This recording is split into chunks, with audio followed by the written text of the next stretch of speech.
দর্শক আমন্ত্রণ জানাচ্ছি রাতের দীপ্ত সংবাদে। আপনাদের সঙ্গে এই মুহূর্তে আছে আমি রুবা হাসানা। শুরুতেই থাকছে প্রধান খবরের শিরোনাম। সরকার মব সহিংসতা নিয়ন্ত্রণ করতে না পারলে নির্বাচনে প্রভাব পড়বে, প্রতিবেদনে টিআইবি শঙ্কা। নারীদের অসম্মান করছে একটি দল, ভোটের মাধ্যমে উপযুক্ত জবাব দেওয়ার তাগিদ তারেক রহমানের।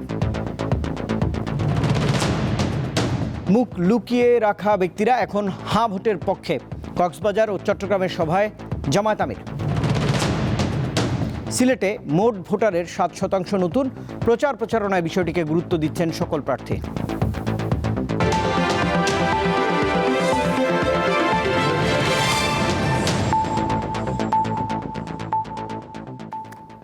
এবারে পুরো আয়োজন। সরকার মব সহিংসতা নিয়ন্ত্রণে আনতে না পারলে নির্বাচনে এর প্রভাব পড়বে বলে আশঙ্কা করছে ট্রান্সপারেন্সি ইন্টারন্যাশনাল বাংলাদেশ। সোমবার গবেষণা প্রতিবেদন প্রকাশকালে একথা জানিয়েছে টিআইবি। সংবাদ সম্মেলনে জানানো হয়, ত্রয়োদশ জাতীয় সংসদ নির্বাচনের তফসিল ঘোষণার 36 দিনের মধ্যে দেশে অন্তত 15 জন রাজনৈতিক নেতাকর্মী হত্যাকাণ্ডের শিকার হয়েছেন। দেশে বিগত আওয়ামী লীগ সরকারের কর্তৃত্ববাদের পতন পরবর্তী 1.5 বছর বর্তমান অন্তর্বর্তী সরকারের কেমন কাটলো, এর প্রত্যাশা ও প্রাপ্তি নিয়ে একটি প্রতিবেদন তৈরি করেছে ট্রান্সপারেন্সি ইন্টারন্যাশনাল বাংলাদেশ টিআইবি। এ নিয়ে সোমবার নিজ কার্যালয়ে সংবাদ সম্মেলনের আয়োজন করে সংস্থাটি। 2025 সালে দেশ জুড়ে 401টি রাজনৈতিক সহিংসতার ঘটনা ঘটেছে, যার মধ্যে 102 জন নিহত হয়েছে। এ সময়ে 1333টি অস্ত্র নিখোঁজ হয়েছে। পাশাপাশি ডিপ ফেক ও ভুল তথ্যের হুমকি এবং 50টার বেশি সংখ্যালঘুর ওপর হামলার কারণে নির্বাচনী পরিবেশে উদ্বেগের সৃষ্টি হয়েছে। নির্বাচনের তফসিল ঘোষণার 36 দিনের মধ্যে দেশে অন্তত 15 জন রাজনৈতিক নেতাকর্মী হত্যাকাণ্ডের শিকার হয়েছে বলেও জানিয়েছে টিআইবি। সহিংসতা কতটুকু সহিংসতা মুক্ত হবে, আমি আশা করবো আর যেন কোনো একটি হত্যাকাণ্ড না হয়, আর কোনো একটি সহিংসতা না হয়, সেটা আমরা আশা করবো সবাই।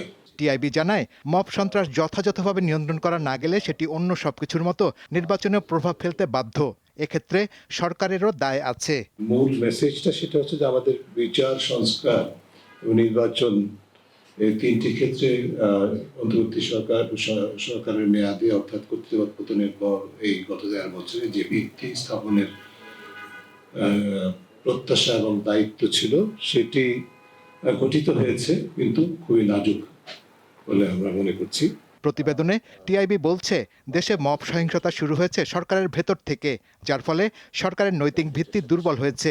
সহিংসতার ঝুঁকি শুধু 12 ফেব্রুয়ারি নির্বাচন পর্যন্ত নয়, এর পরবর্তী কয়েকদিনও থাকতে পারে বলে মনে করছে সংস্থাটি। বাংলাদেশে অত্যন্ত হতাশাজনক একটা চিত্র আমরা দেখেছি।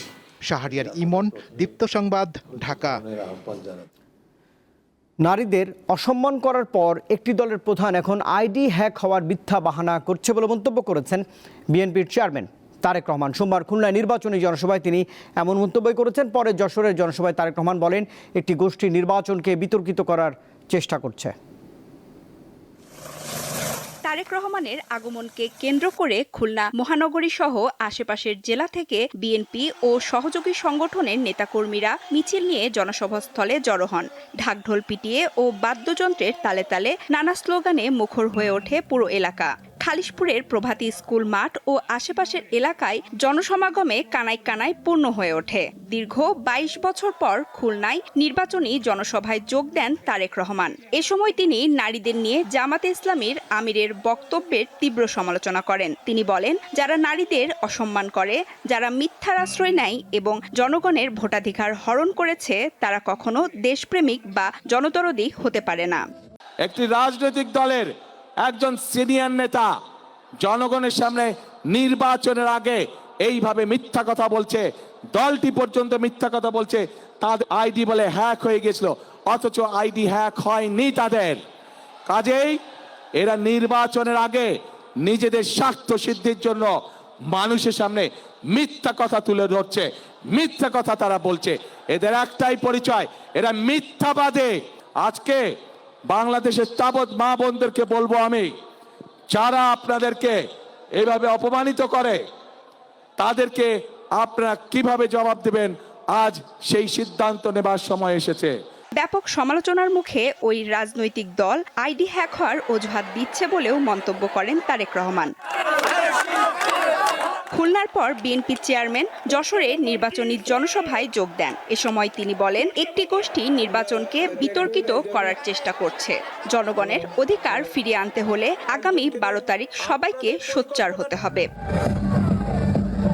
নির্বাচনী সমাবেশ শেষে তারেক রহমান জুলাই যোদ্ধাহত এবং শহীদদের পিতামাতার সাথে কুশল বিনিময় করেন। সঞ্জিদা স্নিগ্ধা, দীপ্ত, বার্তাকক্ষ। যারা আগে মুখ লুকিয়ে কথা বলতেন তারা এখন গণভোটে হাঁয়ের পক্ষে, এমনটাই মন্তব্য করেছেন জামাত ইসলামীর আমির ডাক্তার শফিকুর রহমান। সোমবার কক্সবাজারের জনসভায় একথাই বলেছেন তিনি। পরে চট্টগ্রামের জনসভায় আমির বলেন, বাংলাদেশকে ন্যায়ভিত্তিক ও ইনসাফের দেশ হিসেবে গড়তে চায় জামাত। সোমবার দুপুরে কক্সবাজারের মহেশখালীতে নতুন বাজার সরকারি প্রাথমিক বিদ্যালয় মাঠে জনসভায় যোগ দেন জামায়াতের আমির শফিকুর রহমান। এই সময় তিনি বলেন, 13 ফেব্রুয়ারি একটি নতুন বাংলাদেশ পাবে মানুষ। আমরা এই মৃতদেরকে কথা দিচ্ছি, ইনশাআল্লাহ 13 তারিখ থেকে নতুন একটি বাংলাদেশ জনগণ পাবে। সেদিন আমাদের মায়েদেরকে আমাদের মাথার উপরে তুলে মর্যাদা দেব ইনশাআল্লাহ। 12 তারিখ এদেশের আপামর জনগণ লাল কার্ড দেখাবে ইনশাআল্লাহ।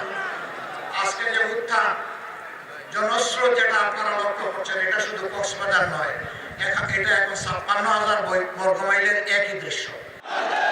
এরপর সন্ধ্যায় চট্টগ্রাম নগরীর বন্দর স্কুল অ্যান্ড কলেজের মাঠে মহানগর জামায়াতের আয়োজনে 11 দলের নির্বাচনী জনসভায় যোগ দেন দলের আমির। এ সময় তিনি বলেন, বাংলাদেশকে একটি ইনসাফ ভিত্তিক দেশ হিসেবে গড়ে তোলাই জামায়াতের লক্ষ্য। এই জন্মভূমির প্রতি ইঞ্চি মাটির পাহারাদারি করা আমাদের দায়িত্ব। এর আধা ইঞ্চি মাটিও ইনশাআল্লাহ আমরা কাউকে দেব না। জুলাই যোদ্ধারা বলেছিল, জীবন দিব, জুলাই দিব না। আমরা তাদের সাথে সুর মিলিয়ে বলতেছি, জীবন দিব, মাটি দেব না। কোনো আধিপত্যবাদ আর বাংলাদেশে মানা হবে না। জামায়াত ক্ষমতায় গেলে বন্দর পরিচালনায় জাতির স্বার্থ আগে দেখা হবে বলেও জানান তিনি। এই বন্দরকে বিক্রি করে কপাল বানিয়েছে, আগামীতে এই সুযোগ আর দেওয়া হবে না ইনশাআল্লাহ। দীপ্ত, বার্তাকক্ষ। জাতীয় সংসদ নির্বাচনে আইন শৃঙ্খলা পরিস্থিতি নিয়ন্ত্রণে রাখতে প্রয়োজনীয় ব্যবস্থা নেওয়ার কথা জানিয়েছেন স্বরাষ্ট্র উপদেষ্টা জাহাঙ্গীর আলম চৌধুরী। সোমবার বরিশাল শিল্পকলা একাডেমিতে নির্বাচন সংশ্লিষ্ট কর্মকর্তাদের সঙ্গে মতবিনিময় সভায় তিনি বলেন, সারা দেশে 1 লাখ সেনা সদস্য, 1.5 lakh police, 5,000 navy, 37,000 BGB, 10,000 RAB, প্রায় 5,000 কোস্টগার্ড এবং 6 লাখ আনসার সদস্য মোতায়েন করা হচ্ছে। এবার বডি ক্যামেরা রাখা হয়েছে, সিসি ক্যামেরাও রয়েছে। এছাড়াও ঝুঁকিপূর্ণ কেন্দ্রগুলোতে ড্রোন থাকবে। কোথাও কিছু ঘটলে সাথে সাথেই সেন্টারে সংবাদ পৌঁছে যাবে। নির্বাচন শান্তিপূর্ণ হবে বলে আশ্বাস দেন স্বরাষ্ট্র উপদেষ্টা।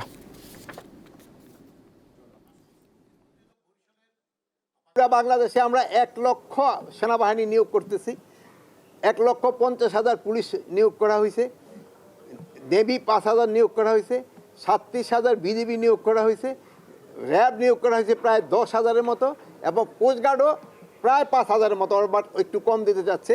এবং সবচেয়ে বড় বাহিনী হলো আনসার প্রায় 6 লাখের মতো আনসার নিয়োগ করা হচ্ছে।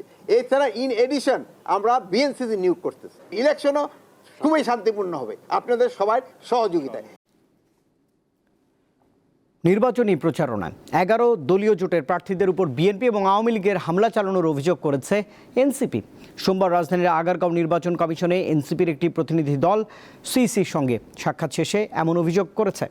নির্বাচনে লেভেল প্লেয়িং ফিল্ড না থাকার অভিযোগ করে তারা আরও বলেছেন, 30 জানুয়ারি হাতিয়াতে ফেরি উদ্বোধনের সময় বিএনপি ও আওয়ামী লীগ সশস্ত্র হামলায় জামাত ও এনসিপির উপর এই হামলা পরিচালনা করা হয়। এ বিষয়ে এখনও কোনো ব্যবস্থা নেয়নি নির্বাচন কমিশন। স্থানীয় প্রশাসন তাদেরকে সহায়তা করছে না অভিযোগ করে তারা বলেছেন, নির্বাচনের মাঠ প্রশাসন একটি নির্দিষ্ট দলের হয়ে কাজ করছে। যিনি ইউনো আছেন তিনি সহায়তা করছেন না। যারা হামলা করেছে, ওই 30 জানুয়ারি হামলার সময় যারা হামলা করেছে তাদেরকে বলতে শোনা গেছে যে ইউনো এবং ওসি আমাদের পক্ষে আছে, আমাদের কিছুই হবে না।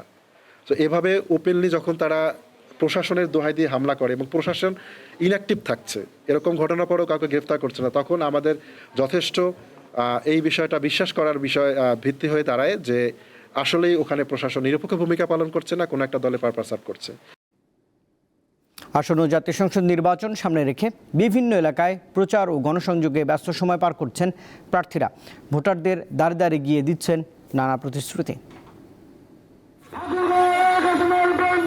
জামায়াতে ইসলামী বাংলাদেশকে আফগানিস্তান বানাতে চায় বলে অভিযোগ করেছেন বিএনপি মহাসচিব মির্জা ফখরুল ইসলাম আলমগীর। সোমবার সকালে ঠাকুরগাঁওয়ে নিজ নির্বাচনী এলাকায় জনসংযোগকালে এ মন্তব্য করেন তিনি। অভিযোগ করেন জামায়াত নারীদের কাজ করতে দিতে চায় না, তারা চায় মেয়েরা যেন ঘরে বসে থাকে। ব্রাহ্মণবাড়িয়া ৬ আসনে বিএনপি জোটের মনোনীত প্রার্থী জুনায়েদ সাকি সোমবার নিজ নির্বাচনী এলাকায় প্রচার চালিয়েছেন। এ সময় তিনি এক পথসভায় বক্তব্য রাখেন। বলেন, গণ অভ্যুত্থান ছাড়া মানুষের ভাগ্যের পরিবর্তন সম্ভব নয়। সেই লক্ষ্যে বিএনপি সহ ৩৯টি রাজনৈতিক দল যুগপথ আন্দোলন করেছে। ফ্যামিলি কার্ড ও কৃষক কার্ড না দিয়ে এনটি চাঁদাবাজির কার্ড দেওয়ার পরামর্শ দিয়েছেন এনসিপির মুখ্য সংগঠক হাসনাত আব্দুল্লাহ। দুপুরে দিনাজপুরের পার্বতীপুর উপজেলার শহীদ মিনার চত্বরে ১১ দলীয় জোটের আয়োজনে নির্বাচনী পদযাত্রায় এসব কথা বলেন তিনি। পঞ্চগড় ১ আসনে বিএনপি মনোনীত প্রার্থী ব্যারিস্টার মোহাম্মদ নওশাদ জমির সোমবার সদর উপজেলার হাফিজাবাদ ইউনিয়নের পাঠান এলাকায় গণসংযোগ ও উঠান বৈঠক করেন। নগরীতে নির্বাচনের প্রচারণা চালিয়েছেন সিলেট ১ আসনের বিএনপি মনোনীত প্রার্থী খন্দকার আব্দুল মুক্তাদির।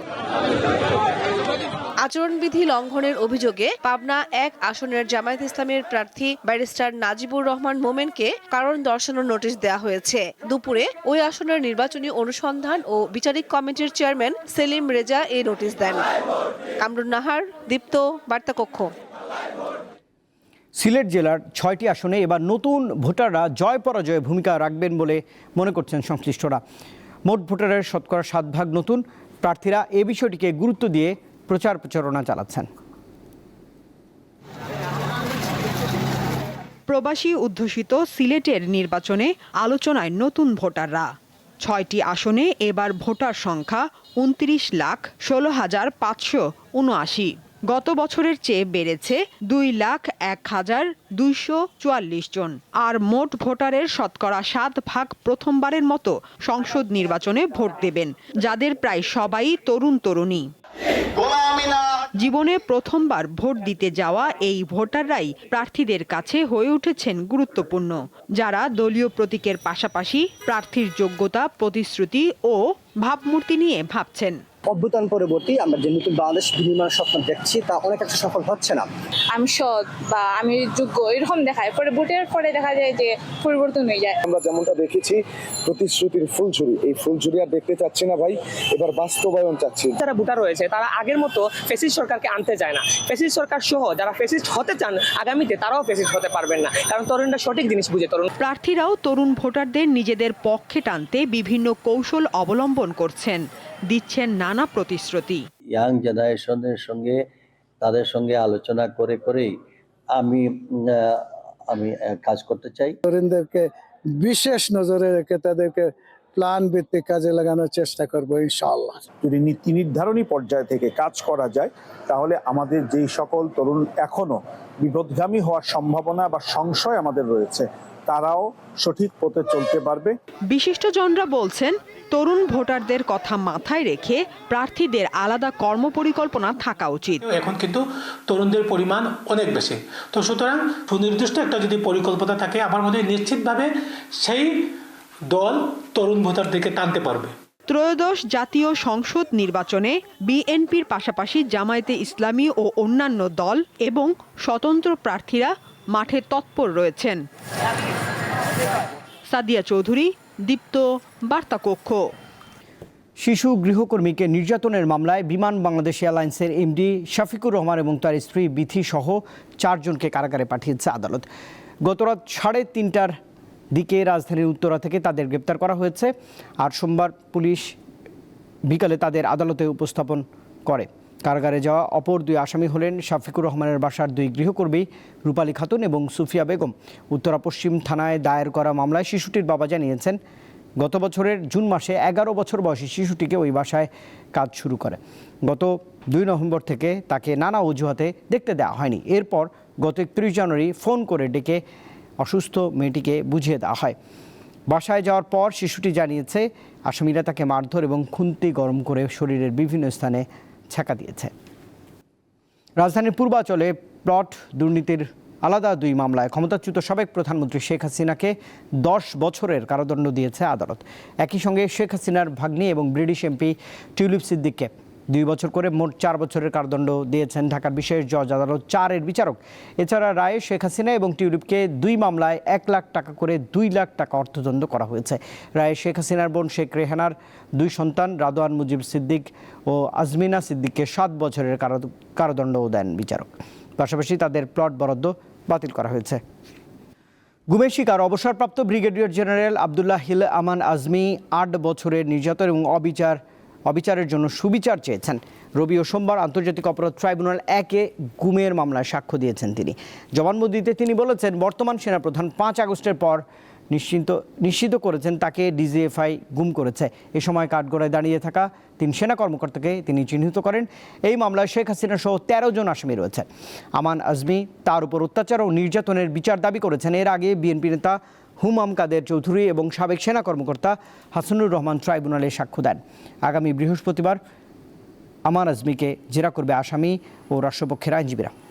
আমাকে যে অবৈধভাবে অপহরণ করা হয়েছে, 8 বছর মানবেতর জীবনযাপনে বাধ্য করা হয়েছে, আমার অসুস্থ বিধবা মা, আমি যার দেখাশোনা করতাম, তাকে অসহায় অবস্থায় ধুকে ধুকে মরতে হয়েছে 3 বছর পরে, এবং আমার স্ত্রী সন্তানরা অসহায়ভাবে মানবেতর জীবনযাপন কাটিয়েছে।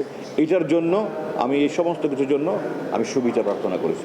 চট্টগ্রাম বন্দরের অপারেশনাল কার্যক্রম কার্যত অচল হয়ে পড়েছে। বন্দরের জেটিতে জাহাজ থেকে কন্টেইনার এবং পণ্য নামানো এবং জাহাজে ওঠানোর কার্যক্রম অনেকটাই বন্ধ রয়েছে। দুবাই ভিত্তিক অপারেটর ডিপি ওয়ার্ল্ডকে new mooring container terminal NCT ইজারা দেওয়ার সিদ্ধান্তের প্রতিবাদে বন্দরের শ্রমিক ও কর্মচারীদের ধর্মঘটে এই অচল অবস্থা তৈরি হয়েছে। এ নিয়ে টানা 3য় দিনের মতো সকাল 8টা থেকে বিকেল 4টা পর্যন্ত ধর্মঘট পালন করা হয়। এর মধ্যে 15 কর্মচারীকে খুলনার মংলা বন্দর এবং পটুয়াখালীর পায়রা বন্দরে বদলিও করা হয়েছে। তাদের মধ্যে আন্দোলনের সমন্বয়কের দায়িত্ব পালন করা 2 জন রয়েছেন। এর প্রতিবাদে আগামীকাল 24 ঘন্টার ধর্মঘট ডেকেছেন আন্দোলনকারীরা।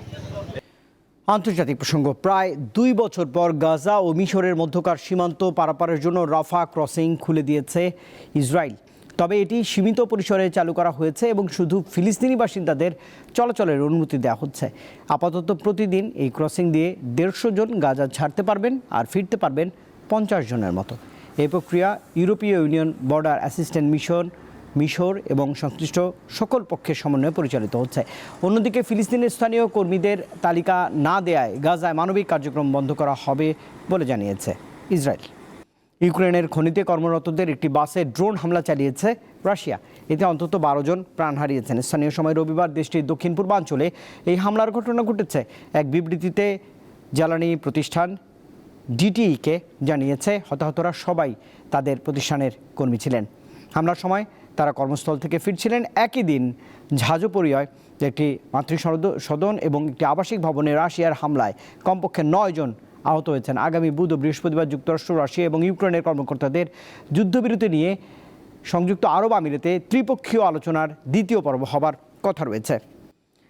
জাতীয় দলের জন্য ট্যালেন্ট হান্ট কার্যক্রমের সঙ্গে পরিচিত অনেকেই এবার দেশের প্রতিবন্ধী ক্রিকেট দল গঠনের জন্য খেলোয়াড় বাছাই কার্যক্রম হাতে নিয়েছে বিসিবির ফিজিক্যালি চ্যালেঞ্জ উইং। হুইলচেয়ার জাতীয় ক্রিকেট দল গঠনের লক্ষ্যে দেশের প্রায় 60 জন ক্রিকেটারকে 4টি দলে ভাগ করে লিগ পদ্ধতিতে ম্যাচের আয়োজন করা হচ্ছে।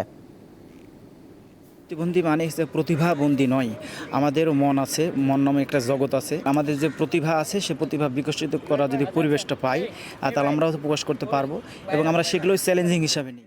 এই অদম্য ইচ্ছা শক্তি তাদের নিয়ে এসেছে খেলার মাঠে। তারা কেউই দেশের বোঝা নয়, নিজেদের প্রতিভা বিকাশের মাধ্যমে ঠাঁই করে নিতে চান জাতীয় দলে। হুইলচেয়ার জাতীয় ক্রিকেট দল গঠনের লক্ষ্যে বাংলাদেশ ক্রিকেট বোর্ডের ফিজিক্যালি চ্যালেঞ্জ উইংয়ের উদ্যোগে গুলশান ইউথ ক্লাব মাঠে আয়োজিত হয় 2 দিনের বিসিবি হুইলচেয়ার ক্রিকেট টুর্নামেন্ট 2026।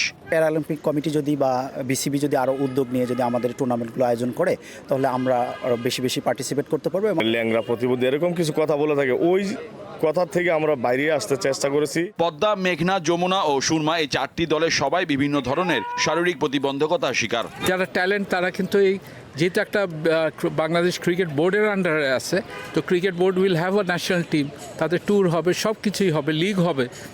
তো যদি সেটাই হয়ে থাকে তো আমাদের আস্তে আস্তে এদের ইকুইপ করতে হবে উইথ দ্য বেটার। প্যারা অলিম্পিক এবং ক্রিকেট বোর্ডের ফিজিক্যাল উইং মিলিয়ে আমরা মনে হচ্ছে দারুণভাবে এগিয়ে যাচ্ছি।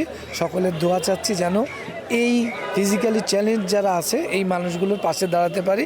প্রথাগত ক্রিকেটের নিয়মাবলীর সাথে হুইল চেয়ার ক্রিকেটের বিশেষ কিছু নিয়মের সমন্বয় করে ম্যাচ পরিচালনা করা হয়। মোহাম্মদ হাসিব, দীপ্ত স্পোর্টস, ঢাকা। ময়মনসিংহের ত্রিশালে বাংলাদেশ অলিম্পিক কমপ্লেক্সের ভিত্তিপ্রস্তর স্থাপন করা হয়েছে।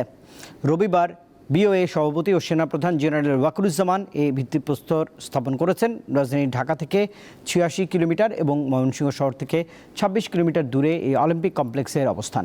ময়মনসিংহের ত্রিশালে সেনাবাহিনীর ১৭৩.২ একর জায়গা অলিম্পিক কমপ্লেক্সটি নির্মাণ করা হচ্ছে।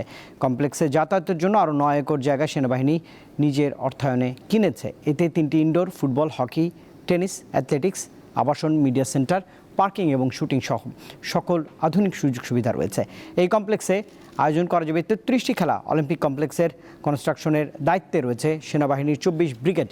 পুরো মাস্টার প্ল্যান বাস্তবায়ন করতে ৩৪ থেকে ৩৮ হাজার কোটি টাকা লাগবে।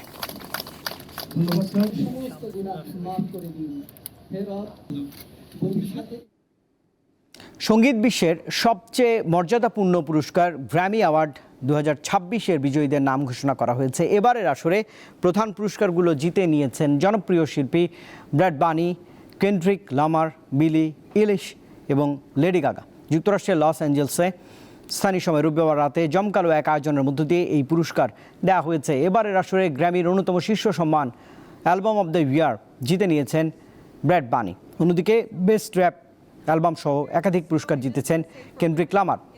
ওয়াইল্ড ফ্লাওয়ার গানের জন্য বিলি আইলিশ জিতেছেন সং অব দ্য ইয়ার এর পুরস্কার। পপ তারকা লেডি গাগার ঝুলিতে গেছে বেস্ট পপ ভোকাল অ্যালবাম সহ 2টি পুরস্কার। তিব্বতী বৌদ্ধদের আধ্যাত্মিক নেতা দালাই লামা এবার 90 বছর বয়সে প্রথমবারের মতো গ্র্যামি অ্যাওয়ার্ড জিতেছেন। তার spoken award album meditation the reflection of his holiness of the Dalai Lama এই পুরস্কার এনে দিয়েছে। চলচ্চিত্রের মন্দাভাব কাটিয়ে দ্রুতই সুদিন ফিরবে বলে প্রত্যাশা করেছেন চিত্র পরিচালকরা। সোমবার ঢাকার অদূরে মুন্সিগঞ্জে চলচ্চিত্র পরিচালক সমিতির পারিবারিক মিলন মেলায় সংশ্লিষ্টরা এমন প্রত্যাশাই ব্যক্ত করেছেন। তারা জানিয়েছেন বর্তমানে সিনেমা নির্মাণ কমে গেলেও পরিচালকদের মধ্যে বন্ধন বেশ সুদৃঢ়।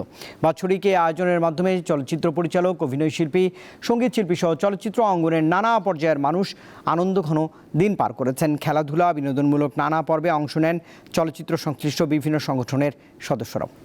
পরিচালক সমিতি মনে করে যে এই সোয়ার্ডের সম্পর্কটা যাতে আরও বেশি ত্বরান্বিত হয়, সেই জন্য প্রতি বছর যে আয়োজন, সেই আয়োজনটা আগামীতেও থাকবে ইনশাল্লাহ। সবার সাথে সবার দেখা হয়, কারণ এখন তো আসলে চলচ্চিত্র করি না। আমাদের সময় যারা ছিলেন তারাও অনেকেই নাই, তাদের খুব এইখানে এসে মিস করছি। দর্শক, এই খবরের সঙ্গে শেষ করছি। রাতের দীপ্ত সংবাদ শেষ করার আগে প্রধান খবরের শিরোনাম জানাবো আরেকবার। সরকার মব সহিংসতা নিয়ন্ত্রণ করতে না পারলে নির্বাচনে প্রভাব পড়বে, প্রতিবেদনে টিআইবির শঙ্কা। নারীদের অসম্মান করেছে একটি দল, ভোটের মাধ্যমে উপযুক্ত জবাব দেওয়ার তাগিদ তারেক রহমানের। মুখ লুকিয়ে রাখা ব্যক্তিরা এখন হাঁ ভোটের পক্ষে, কক্সবাজার ও চট্টগ্রামের সভায় জানালেন জামায়াত আমির। সিলেটে মোট ভোটারের 7% নতুন, প্রচারণায় বিষয়টিকে গুরুত্ব দিচ্ছেন সকল প্রার্থী। দর্শক, এই ছিল এখনকার মতো। এতক্ষণ সঙ্গে থাকবার জন্য ধন্যবাদ সবাইকে। আরও তথ্য বিনোদনের জন্য আপনি যুক্ত থাকতে পারেন দীপ্ত টেলিভিশনের ডিজিটাল প্ল্যাটফর্মগুলোতে।